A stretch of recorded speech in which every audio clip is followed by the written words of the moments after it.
good afternoon and good evening to all the participants who have joined here and distinguished speakers.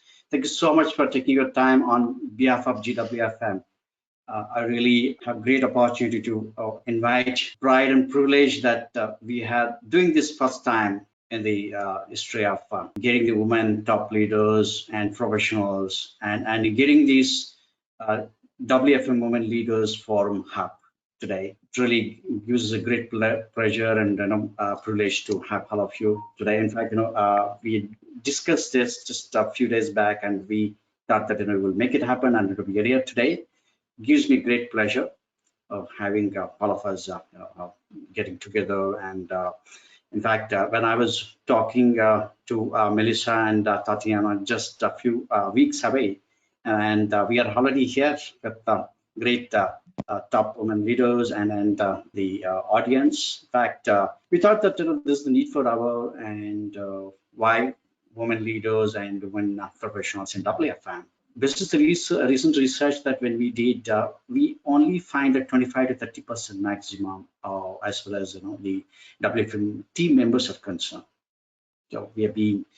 I see that, and also a lot of them witness that who is the best people to manage WFM is women.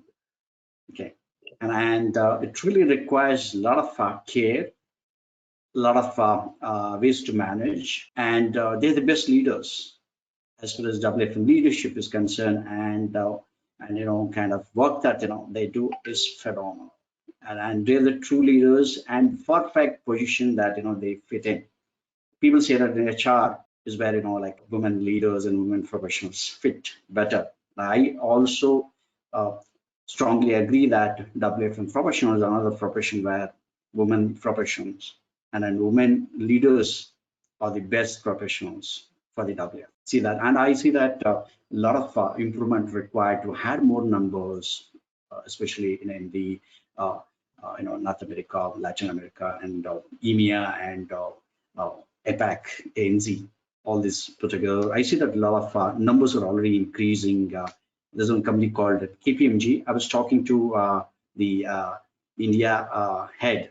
She said that we are 95% of women WFM professionals, and that really gives me kind of wow, great pleasure that wow, it's something that they really made it. I said that there's a great opportunity for women to come back from the break and make the career, and we want to really help them making their career grow and developing them, and they're the best professionals to manage the resources, stakeholders, and build the organizations successfully. To get this roundtable moving, we have Tatiana. Thanks, Tatiana, for taking your time out and spending much time for getting this event moving forward. This really requires great pleasure for us to have you with us, where Tatiana has agreed to be a chief guest and inaugurating WFM Women Leadership Forum in Latin America, EMEA, and EMEA. In fact, previous week we did it in APAC. We had Niti Mahajan is a managing director and global WFM head of HSBC Bank. She did it with a bunch of 100 WFM women leaders and professionals got together there, and we discussed a lot of stuff there. And this really requires that getting all the leaders together and all the WFM women leaders and professionals together to get these things done. Most of you already know Diana, who she is. Most of them are colleagues and also worked earlier. But some of you don't know about Tatiana. Tatiana has more than 2 decades of experience. I see her as a role model to a lot of women leaders and professionals. She is a fitness freak. She would talk about herself more. And she has worked for the companies like Amex, Staples, Convergys, T-Mobile, and she's one of the advisories for the GWFM. It's really great blessings for us to have her, and also Melissa. And she really brings in a lot of value as far as women leadership is concerned. She's a role model for a lot of WFM women leadership and also professionals. there are a lot of them waiting to listen to her, and we invite Tatiana to inaugurate this chapter formally, and we're going to have few of the activities, also kind of events under this umbrella. We're going to have multiple activities and also kind of engagements, and also many activities which we're going to plan it for now onwards. Happy to have all of you together with great and grand opening of the Women Leadership Forum. Tatiana, with this, I invite you to inaugurate this chapter in EMEA, Latin America, and EMEA. All right. Please, well, thank you. Can we have a few words from you inaugurating this? Sure. No, happy to be here. I think this is a really important session to have. We do need to see more diversity, in workforce management, female diversity, diversity of backgrounds.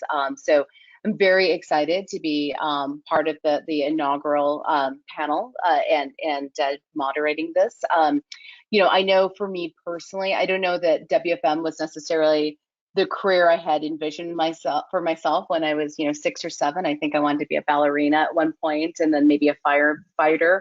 So I think fell into it a little bit, but I found it very, very rewarding. So I've got a very distinguished panel of female leaders across the globe. So I'm excited to get started and ask some questions.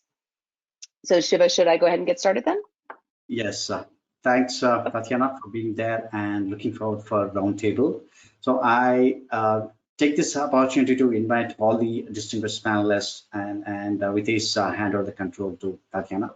So all of us looking forward for exciting Roundtable, and we'll pass some questions for the audience at the end. Over to you. Excellent. So I would like to actually start and ask Jill this question, and really I'd love to hear from all the panelists. So Jill, can you talk us a little bit through what was your career journey? How did you get to being the global head of workforce management for Wix? It was actually kind of roundabout. I didn't start off in workforce management. I found that a lot of people sort of find their way to workforce management, like that was where you were supposed to end up eventually after taking sort of a roundabout career path. So I started off as an agent in a call center, and that was a long time ago. I won't say how long. And I worked my way around different call center jobs to sort of get a feel of how call centers work from the inside out, and found my way then into data analytics, and from there into forecasting for workforce management, and then have done every role that you can think of in workforce management: scheduling, building IVRs, risk management, managing real-time teams. And then I last year went from a company that worked with small businesses on email marketing to Uber, and I had worked with you previously at Staples, and I found that in workforce management, I've crossed paths with the same people a lot of different times. It feels like a really small world. I don't know if it's like that for other people, but a lot of the women that I've worked with in workforce management, we have stayed in touch throughout the years and have helped each other with jobs and career advice. And so from Uber and working at a global tech company, I then moved into my position at Wix. So it came from a data perspective, and as well as a perspective of being an agent on the phones, and I've sort of carried that with me. Yeah, I agree. I also started as an agent, and I also agree with crossing paths. So speaking of which, Melissa and I actually had met at an industry conference and realized that we had the same boss at different points in our career. So we actually met through the conference, and then now work together in a partner relationship. So Melissa, would love to hear about your career journey and to where you are today as the head of workforce management for TELUS. Yeah, absolutely. My career journey started when I decided to not have a career anymore, actually. So I was having my second child, and my first child was a restaurant manager for 10 years. which is a lot of hours and no life. And I decided that I was going to get a 9-to-5 job at a call center and no longer focus on that management career. So I started a call center. I worked my way through, and then that desire to be a leader just doesn't go away. So I found my way into workforce as a capacity planner, and then moved through a lot of Fortune 500 companies, heading up forecasting and capacity planning. And then I got an opportunity to travel overseas to Manila. My very first, I was a WFM manager, and I got there and I said, I'm doing the wrong thing. I want to manage internationally. I want to work with other cultures and do other things. So I made it my goal to find an international opportunity, which led me here to TELUS, which I absolutely love. I think in workforce, we sometimes as women want to fix things and want to do things in a workforce. You can get all of that you want. Like it serves all of our desires to work with people, to partner. And so I actually found my way into workforce by walking away from one career and finding my way into another. That's fascinating, and I can definitely relate to loving to work in the international space. Tasha, I saw you're nodding your head. So you're the head of planning for Synergy Contact Centers and located in South Africa. Curious about how your career journey got you to where you are today. I was nodding my head and saying yes because I can relate to everything you guys are saying. I started off as a call center agent working insurance. I started off in the WFM field 7 years ago, 7.5. I'm going to be 26 in June, and I've been in leadership for the last 4 years. I've moved into Synergy Contact Center, the head of planning, to support the cross-functional operation, and my journey has been nothing but amazing. I think the teachings, the take-backs, and just to what Melissa was saying, we always want to help. We want to strategize. We want to plan. We want to make sure everything is like top shelf. So I can understand why we have this panel with these similar experiences and similar aspects and go-throughs of life. I think one of the most precious things for me during my journey into the field is that I found passion. I found something that's my thing. It's my flex, if I can call it so. I've been an agent. I also had moments, Melissa, was like, oh yeah, I'm gonna be like this top shelf model. I want to do this, I want to do that. And then I was like, oh, maybe I should take up a hobby, maybe do photography. It just never worked out for me. And it's a different feel. It's a different feel for wanting, and that drive that you get is completely different. I can't explain the experience, the ongoing experiences that I go through. And yeah, being in my current role for the last year has had its challenges, but you know what? I think the journey, I wouldn't change it. I wouldn't have changed those experiences. I wouldn't go back and say, oh, I should have done this better, because had I done it better, I wouldn't have got the learning. So yeah, that's it. That's my journey. That's great. So Vanya, curious about your career journey. You are the directors of Americas for IBM. I also worked for IBM at one point in my career, so would love to hear about how you got to where you're at. Oh, nice. So look, I have been working for IBM my entire life since I was an intern, and I had different roles in IBM. So I started as a system analyst. And then I went to this management type of career. So I had areas under me that were working and supporting applications at the beginning. Then I had servers support under me as well. Then I moved to this workforce management career when I was in Brazil. I am originally from Brazil, and I'm living in the US now. So then I went to this workforce management leadership role when I was in Brazil. Then I became LA, Latin America for then. Then I was kind of rotating that same organization just to see the different aspects of the organization. So I was leader of the delivery project executives who takes care of our clients for North America as well. Then I went to another position that was systems management operations, that is pretty technical. So all the service desk and call centers that IBM had for Latin America, I was the leader of that team as well. And I've been working on a lot of transformation programs within IBM. So then in 2017, I became the North America Workforce Management Leader. That's where was the time by when I moved to the US. And then last year, that expanded to the Americas Workforce Management Leader. And this has been, I mean, very, very interesting position, because I've been working with many cultures, many countries, because we have people in India as well. The majority of our team is in India. So it's been very, I mean, interesting being working with different cultures, like I said, and also having the opportunity of knowing our clients from a different perspective, because I moved to the US, and then you have kind of a different perspective, and then you have also the experience that I brought from Latin America. So I like what I do. I think that this position for a woman is very special, because I believe that we are very analytical type of people, and workforce management demands this type of characteristics, you know. So I think that's it.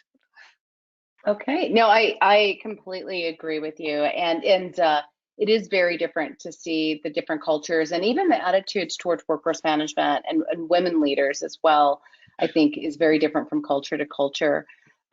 So Shivani, I was curious about your your work career and your journey. I see that you're the director of workforce management for AIG, so love to hear about how you got to where you are today. Yeah, so my entry into this industry was purely accidental. I studied business management. My specialty was finance and marketing, and my first job was actually marketing for a company that did custom homes, and I thought that tied in well to my passion of getting into interior designing at some point in time. And I spent maybe 6 months there.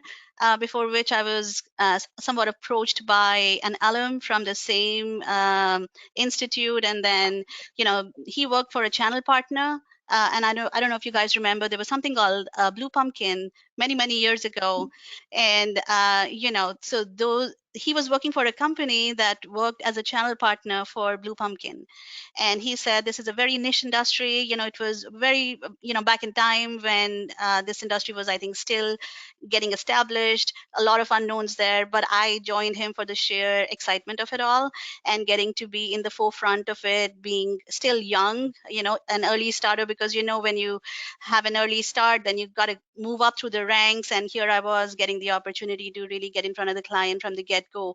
So I was trained by Blue Pumpkin certified trainers on workforce as we know it today, their tools, applications, and then I took up the role of acting as a workforce consultant and a solution architect at that point in time.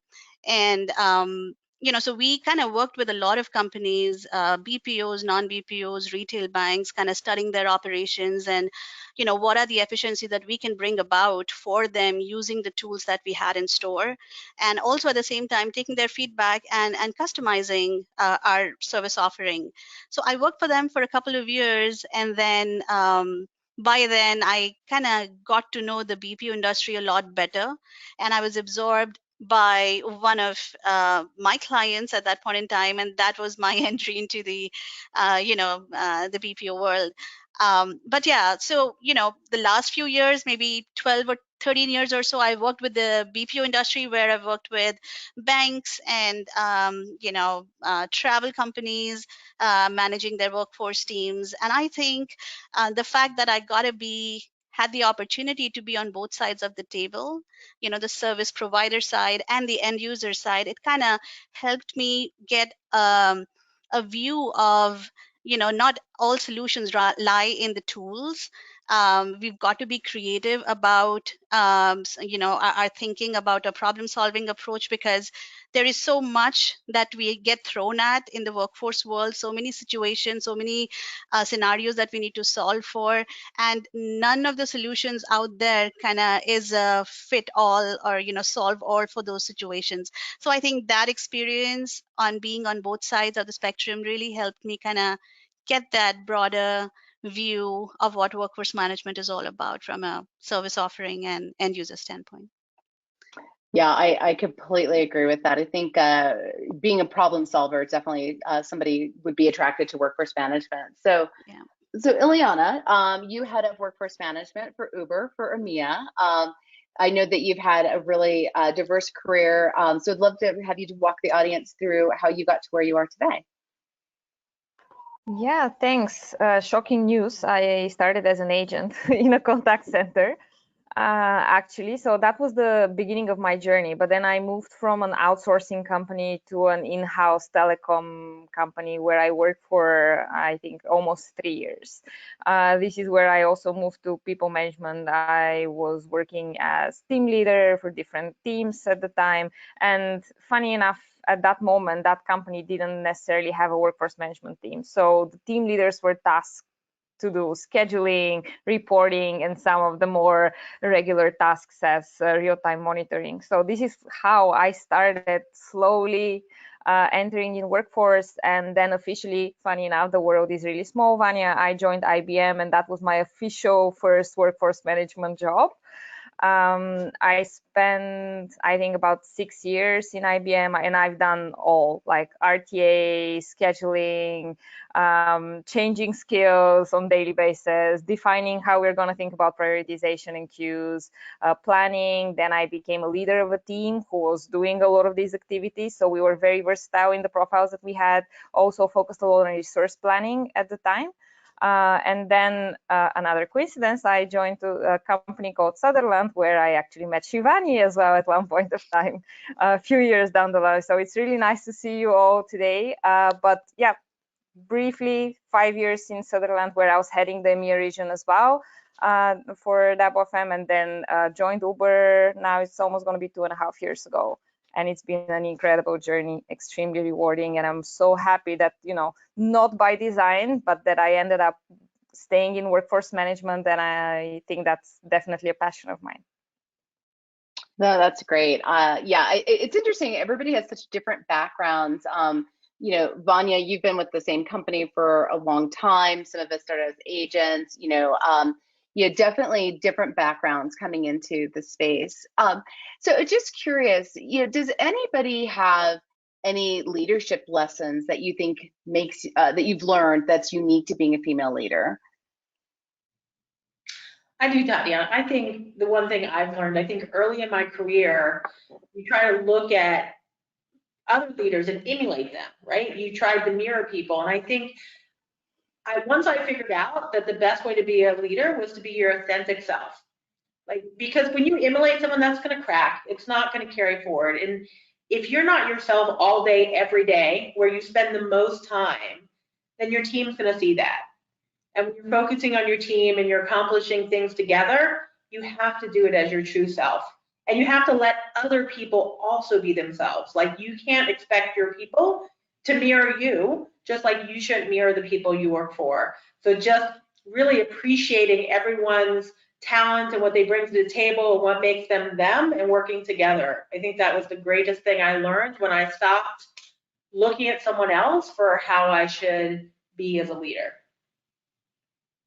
I think, Melissa, just to touch at the back of what you said, I had a slightly different experience. So I have been managed by our male species for the better half of my career, and I think it's definitely a huge difference. It's a visible difference, and I think when I went back to start leading a team, I kind of looked at it in a reverse role. What would I not do as a leader? How did I feel in certain situations? And you know, staff come to us with a work life, with their life. They come to work and they tell us about their lives. They tell us about some of their experience. And sometimes we need to remember, whilst we need to deliver, people are coming in with families, and we need to kind of understand them when they're having an off day, for example, or when they're not feeling too good because of lady reasons or personal matters. It's just finding that balance and knowing how to address every situation with an aligned approach, but not with the same intent or the same action or the same, if it's no, it's no, and that's it. We can't look at it with that mentality. We need to broaden our aspect. We need to broaden our understanding and interpretation of certain situations and know who's actually taking the piss and who has genuine issues, you know. And I found that when I was previously managed, I got the vibe, like, because that person did X, Y, and Z, and if I had to go in with the same issue, I would be treated the same way, but not necessarily should it be that way. So I think for me, I always looked at leading my team as what would I not do? Like, how was I treated previously when I was faced in this situation, and how would I treat it differently? How would I make this person as comfortable as possible to, number one, get the maximized productivity out of them, but also support that balance between their lifestyle. So for me, it was a big, what would I not do as a leader? What would I not do to put myself in a position where they feel unhappy to come to work? So that was one of the things that kind of stood out for me as a leader. What would I not want to do, and how was I faced in certain positions that made me feel horrible and not wanting to come to work? And how would I change that approach and lean toward my own stuff? Yeah. Okay. No, I think I see both points. I can relate to being an authentic leader, but I also can understand where Melissa's coming from. I think, you know, Melissa and I have been in the workforce a while, and I know for me, I can relate to when I was, you know, 26-year-old manager, one of the only women on the team. You know, I was younger than everybody, feeling like I had to be a certain way or look a certain way. It would pull the curly hair back, you know, and really kind of tone down and look like, you know, it's like, and then I'm very small on top of it. So I always felt like I had to kind of overcome those things. And I think being kind of having permission to be yourself, and that's always that for me, I can relate to that piece of it. So I was curious. So if you think back like 5 or 10 years ago, and I'm curious for Shivani's answer on this one. If you think about 5 or 10 years ago, did you envision your career as it is today? No, not at all. So I had always thought, you know, I'll be more of an individual contributor kind of in a role like that, where, you know, I did what I thought was best and not have to worry about the team, you know, because with the team comes the responsibility to manage emotions, manage growth, taking care of people and all of that. And as a personality, I'm more of a hermit. You know, I'd rather be just with myself, stuck in my house, and not much of a social person. So for me, when I started out my career, I always thought that, you know, whatever I'm going to do, I'm going to be probably, you know, an individual contributor kind of a person. But then when I started managing teams is when I felt you know, the strength of working with people trying to chase a goal.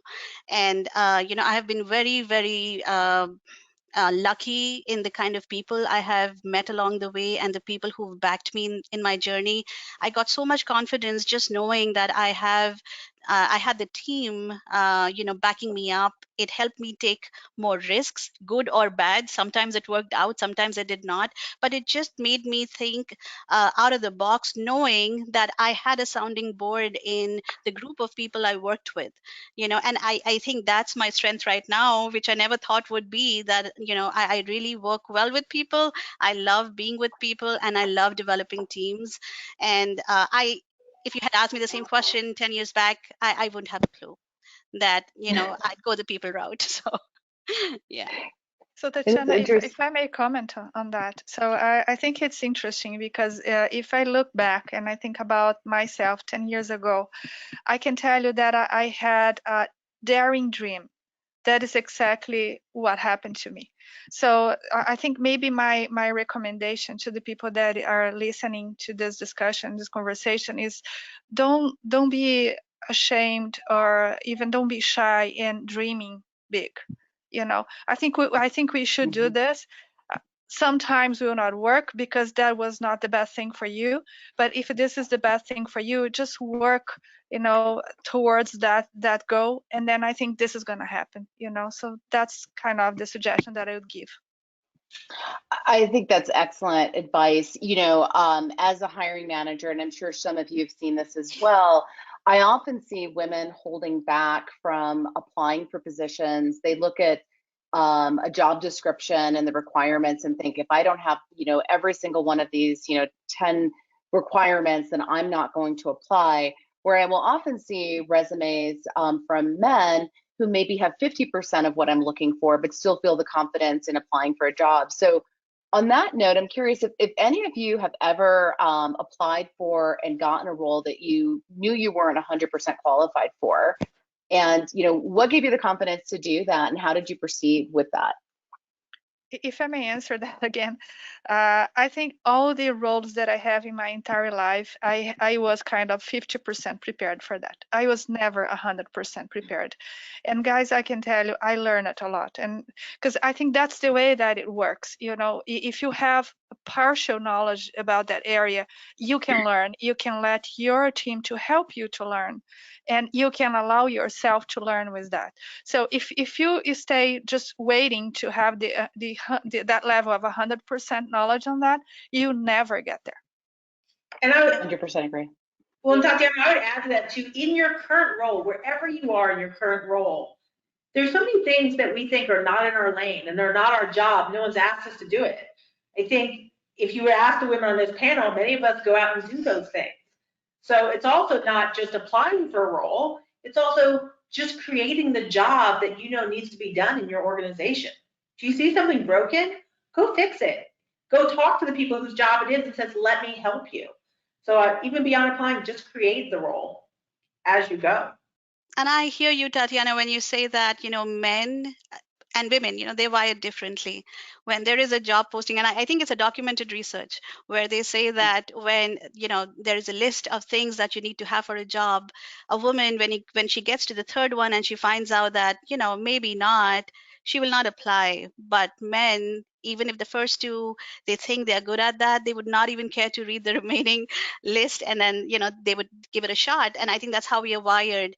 And speaking by personal experience, I have held back myself, when I think that even if I don't meet 3 of the 10 criteria, I would say, what if I get asked about those 3 things? And I kind of, don't think about the 8 that I know. And that's what happens to us women. And I think that's the advice that I'd like to give. Like Vania said, that we should take a chance. There is always some unknown in any new job that we take, right? Even if you hit 10 out of 10 of the job description bullet points, there is a good chance that you'll be thrown something that you have not done in the past, and you've got to deal with it and be creative about your problem solving. So I think that's one thing that I would encourage all the newbies to give it a shot. There is the recruiters or the hiring managers definitely take a shot at people more than what they look on the resume, their experience, their problem solving, their attitude, and that you might just be able to crack just going for it. So, yeah. Yeah, and just to kind of echo what Shivani was saying, I actually think that first, no one's 100% ever prepared for a role. There's always something new that's going to come at you that you don't know how to react or what to do. But what I think is extremely important is to remember as well that if you actually take that role or take that job, you are there for a reason. You have something to contribute. You're at value. And this is what the recruiter and the hiring manager have seen at you. So you have to believe in yourself as well in order to succeed. Tatiana, just one more comment, because I'm hearing the discussion here. Just came across that idea. So I think that if we have an inner assumption, guys, that we have the responsibility of driving and knowing everything, that is going to make us shy in any type of role that we need to take. But if you truly believe that we are part of the team that we're going to lead, so as a leader, we are part of that team. That means that any outcome is going to come from that team, not only ourselves, not only us as leaders. So I think my point is we should rely on our team as well. Of course, we need to do our piece of the work, of course, but the team will always help us, and we are going to help the team as well. So this is a two-way road, that I think we should exercise all the time. Completely agree with that. No, this is great advice, and I do think everything everyone's saying is 100% true. And you know, sometimes we go into and we're like, oh, feel imposter syndrome, right? Like, oh, I'm not quite qualified. And the reality is, like, you know, you're smart, you're capable, you'll figure it out, right? You know, especially in workforce management. Workforce management is as a problem solving position, it's an analytical problem solving position, so you will figure it out. So, Jill, you've been a little bit quiet. I'm just curious, you know, so you've heard some advice that the other women have given to other women in the field. Any advice you would give to your own younger self or to other women starting out? Yes, I was actually thinking about this as the others have been speaking, that I've agreed with everything that all of you have said, especially about the dreaming big and being comfortable with challenging ourselves, even if we aren't completely sure that we know the answer or that we're completely qualified for a position, that we should feel comfortable in the challenge itself and staying curious, because I think that that's a large part of workforce management or any role, whether it's an independent contributor or a people manager, that we need to make sure that we are continuously learning. And we could be learning ourselves, we could be learning from our teams, but I would want to encourage my younger self or anyone else that is newer to workforce management or any career path, that it's okay to say you don't know, that it's not as okay or not okay at all to say I don't know and then just stop, that it's acceptable to learn from other people and to find answers. And it doesn't mean that you are any less qualified to be in the room or at the table as anyone else. You're just being honest. And then you go and you find the answer, whether it's finding a person who knows something or the person after them, or doing research on your own, or developing a completely new solution. That it's part of challenging yourself and staying curious, but also being honest and saying that you don't know everything. And that's where the learning happens. And also, I don't know if anyone else had this experience, but growing up, I was told that I was not good at math and that I was very good at languages and history and literature, and that I should stay away from math because I wasn't as good at it. And I actually went to an all-girls preparatory school, and I still got the message that the point of the school was to try and concentrate on young women and supporting them in an environment where it was just them. So I went into adulthood and into my first career thinking that I couldn't do math, and that so anything analytical, and especially workforce management, would have been completely outside of my reach. And then I was convinced to take a statistics class. And this was when I had very young children. And I took the class and loved it and went from there. And so if anyone else has the experience where they were told that maybe they're not good at math, or that there's something analytical that they don't have, and the implication for me that I got was that there were my male counterparts that were good at math or were good at being analytical, and so I should just let them have those positions. And that wasn't the case. I found my way into loving math because I find that it tells a story, that coming from an agent environment to designing and leading workforce management teams for global tech companies, that I find data talks to me about the agents themselves and about the customers. And so I don't just see a number, I look for the story behind the number. And that's how I see all math.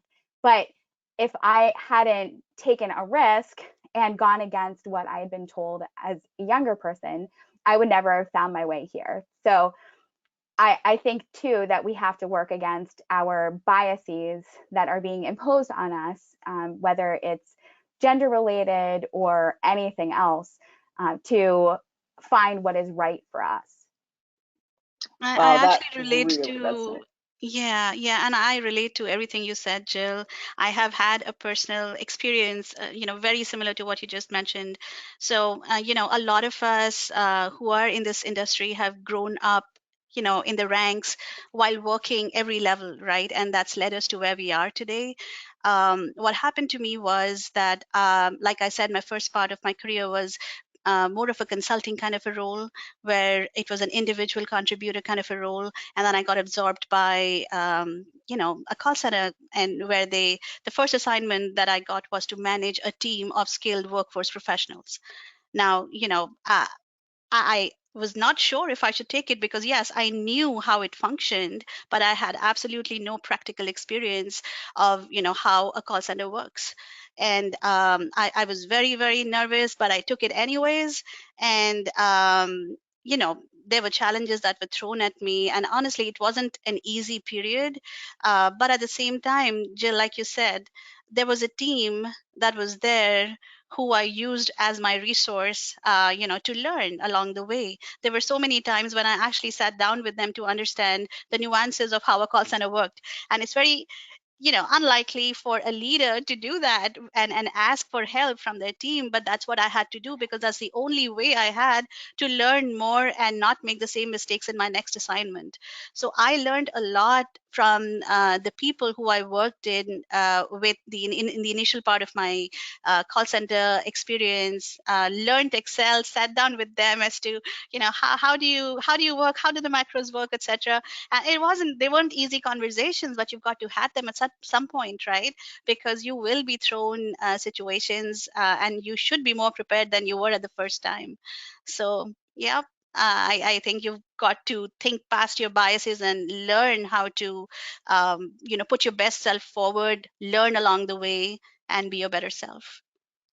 I think if I talk to my past self, like if I had the opportunity to go back 10 years, one, I'd give myself a great big hug because, oh my goodness, she was a rock star. She had so much, but I would say like things aren't as important as you think they are. Like I think when you first start your career, you worry so much what other people will think if you step out of your lane, or maybe you're not going to be right when you hold up your hand in the meeting, and you put morals behind so much stuff you're trying to keep up with instead of saying, all right, let me prioritize. No, I can't do this. No, I can't do that. I tell people that laundry on your couch has no morals attached to it. It can sit there. It's fine. You're not bad because there's laundry on your couch. But like overall, you think so many things are going to be important later. What's important is how you treat people, because we're all going to meet each other again. We are. I mean, if you learned anything from this, the first day I met Tatiana at a conference where we shared the same boss, we didn't know we'd work together one day. I have several people on my team that I worked for or worked with in the past. So those are important, those relationships, how you learn, and when you ask for help, like say you don't know how to do something, that's okay. So I think those are the things I wish I could tell my former self. It's like, just do the next right thing. You're fine. You're fine. Just move on. Yeah. Great. Just before you guys move on, just listening to you guys and just hearing your experience just makes me think, a couple of years ago, I always thought, oh my God, why am I so hard on myself? But I realized that we're all our own critique. We're our own criticism is what's gotten us this far, taking that leap of faith. And I completely agree with all of you. If I turn back a couple of years, I'll be like, you go, girl. You need to do it. That's great. That's great. Yeah, I think this is all really, really good advice. And I can relate to a lot of it. I'm just curious, have you seen workplace attitudes towards women change, or have you seen it over the years? I know for me, on a personal level, it's something I try to understand about the culture of a company before, I take a position. And for those of you who don't know the history, of Uber had a very damaging expose, done in 2017, and I got recruited in 2018. I was like, why would I want to work for a company like that? But I can say that at least here, having conversation about diversity and inclusion, and that means not just women, but other categories as well. People of color or gender gender identity, diversity, things like that. You know, that's a commonplace conversation. That's something I've seen really change over the last few years. I was curious what other experiences you might have seen. Have you seen attitudes change towards women? I think Yeah, it's I think. Go ahead. Go ahead. But I think organizations overall have matured so much, which is great. Someone who's been working for 20, 30 years of what was acceptable at one time, like I think as employers and employees, we're going to expect something different than 20 years from now and 20 years ago. And I think like when you find your way into an organization where you feel inclusive, where your voice is heard, regardless of who you are and what your gender is, that's the organization you're going to stay at. That's where you're going to live. So I think organizations who want to keep their employees productive and happy need to learn that everyone needs to be included and everyone needs to be heard. No, absolutely. And I think that, you know, generally things have really changed. Even the fact that we're having such discussions, like we're looking at D&I, we're having female leader panels, we talk out loud about it, is a testament for that change. As I told you, I work for a company that is very old. And at the time I was there, the first ever female CEO was appointed, and the company turned 100 years old at that year. So I remember that was a huge event, and that as well was actually an example for me that no matter the gender, you can actually make it happen. You can be the CEO of the biggest, more techie company that ever existed at that time, of course. And honestly, since I've joined Uber, I've obviously had a lot of great examples of great female leaders. But while that's amazing and it's a blessing, it also gives me a sense of obligation that I need to pay it forward, that I need to be there for new, let's say, more junior female employees who are on their path to become leaders, and how do I actually help them out? And that's something that I often think about as well. I will have to tell you guys a story about Tatiana. I don't know if she remembers it, but when we started working in a partner relationship, where she was a client, I was a partner, the first thing she walked in when she met the workforce was, how many women are on your team? It's like, are we asking that question when we partner with organizations? Because it was one, I'm like, absolutely, that's something that I'm passionate about. But I remember that question. It was one of your first questions, Tatiana, and I respected it immensely. Like, who's on this team supporting me? Yeah, we've actually started to build diversity and inclusion requirements into our BPO contracts. And it's been interesting to see it change as well, because a lot of times we would have meetings, you know, as the client, I've been on both sides, but we'd have meetings with the partners, and they'd have like one woman show up with a room of like 20 men, and she would be the one taking the notes.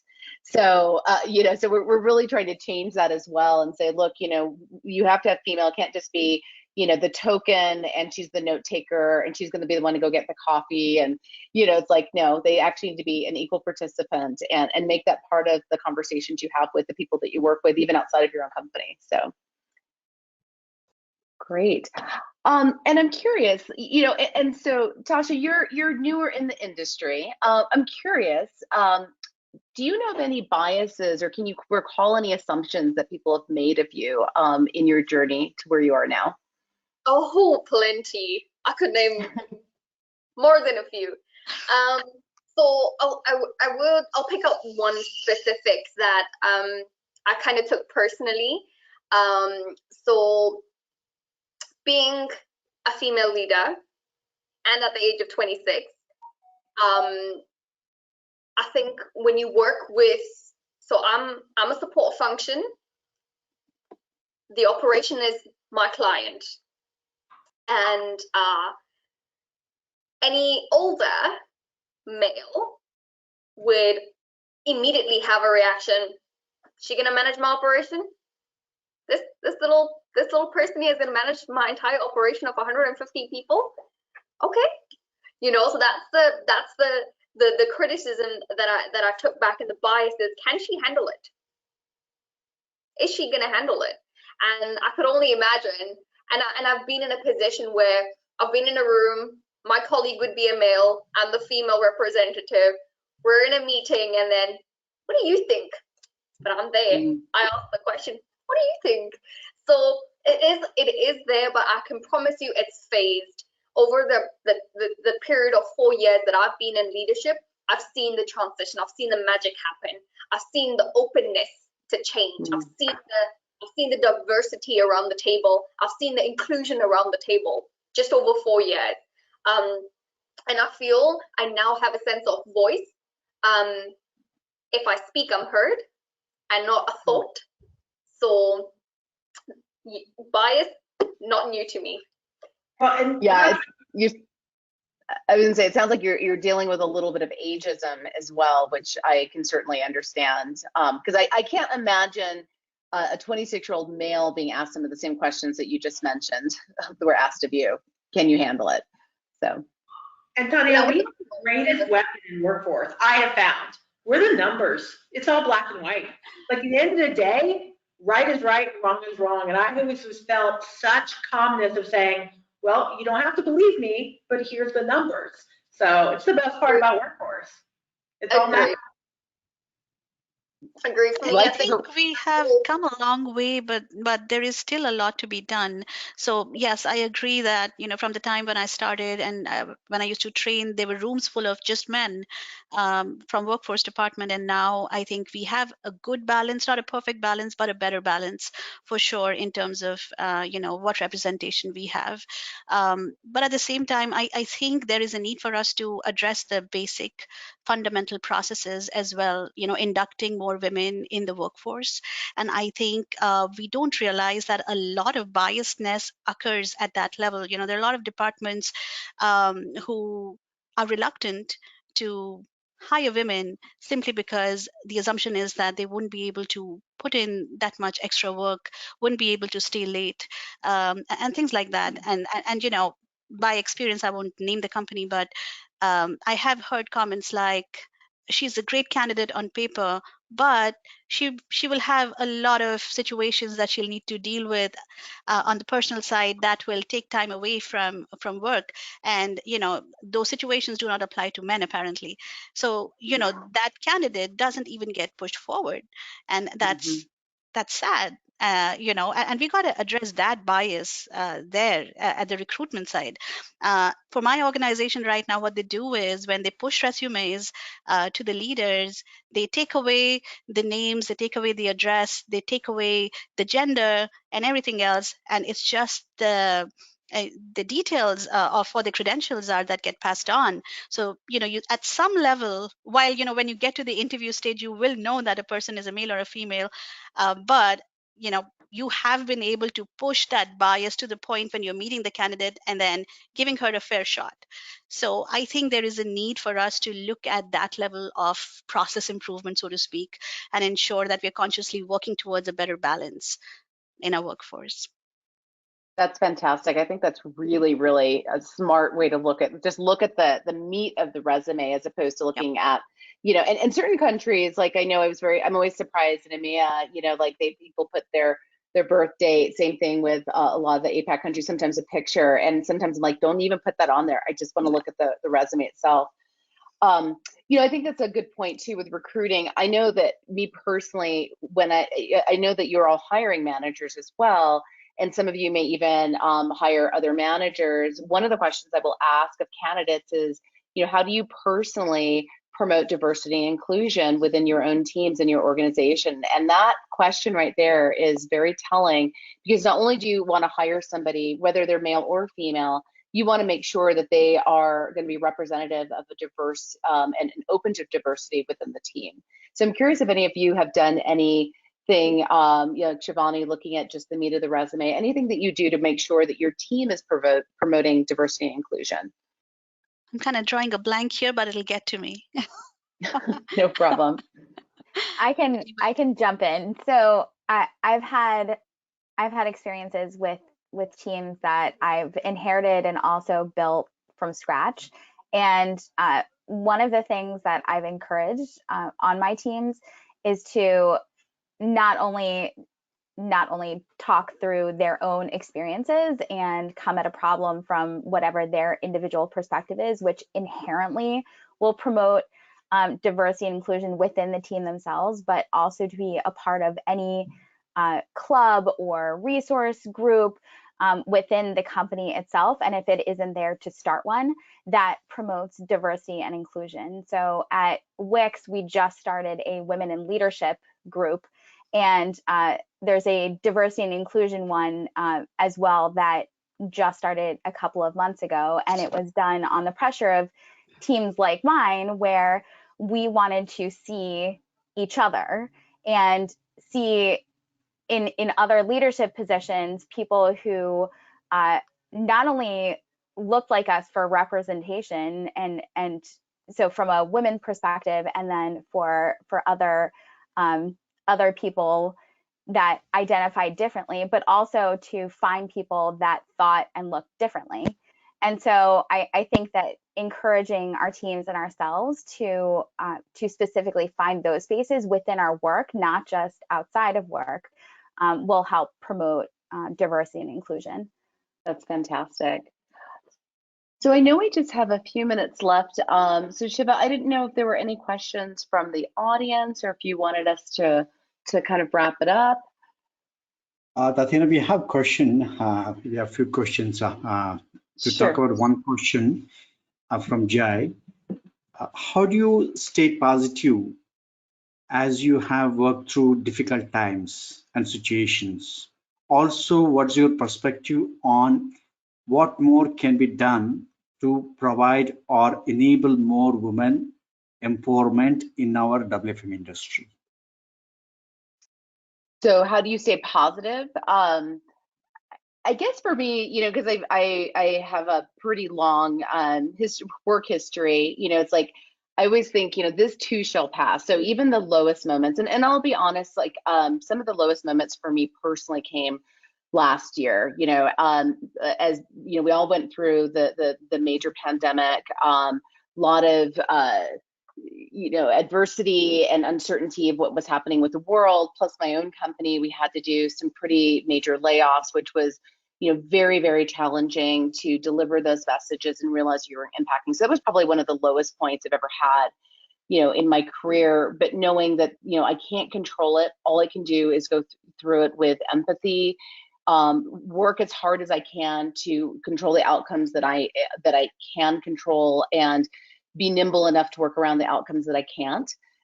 So I think I try to kind of have that attitude, and also realizing as a leader that your attitudes resonate, right? So, if you go in with like very defeatist and very like, that is going to emanate through your team. And so, well, I'm not going to try to sugarcoat it or say like, this is fantastic when it truly isn't. I'm going to try to lead with empathy and be honest, but really be like, we're going to be in this together. And then the other question I think was, how do you promote more women in the workforce? Was that the question, Shiva? I think. Yeah. Okay. So I think doing things like this, being a mentor, that's one thing I've actually really tried to do a lot more of. I was lucky enough that, wasn't quite as young as Tasha, but I was a 26-year-old manager for the first time, and somebody believed in me and gave me that opportunity. And, I see it as, I think Ileana mentioned as well, as like paying it forward, right? So, I've had mentors and supporters of my career that have helped me get to where I am. And so I really seek that out for others, and, try to, give advice when it's asked for, or, give very open, feedback. If people on my team, men or women, apply with a position and they don't get it, like I will give them very, specific feedback to help them grow. So I think just being inclusive and open to your experiences, and being, being willing to give a part of yourself, so that you can help that next generation move up. All right.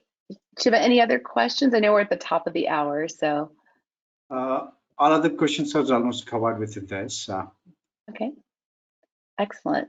Well, ladies, I learned so much from all of you, and I plan on connecting, for those of you who haven't already, plan on connecting with each of you on LinkedIn. But this is, I heard a lot of myself and some of the things that you were saying, and I'm excited to see how your careers grow and how you help others grow in their career. So thank you.